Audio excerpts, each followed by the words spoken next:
Magandang gabi mga kaupong. Kain po tayo ng saging pang himagas.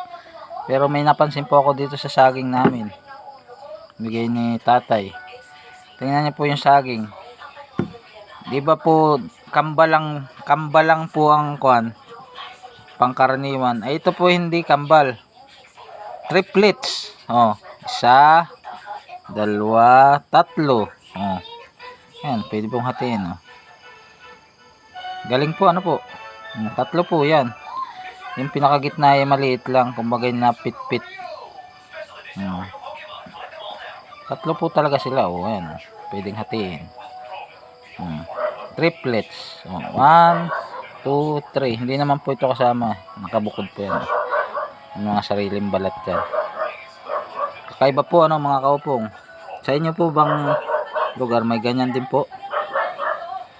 Maraming salamat sa panonood, mga kaupong.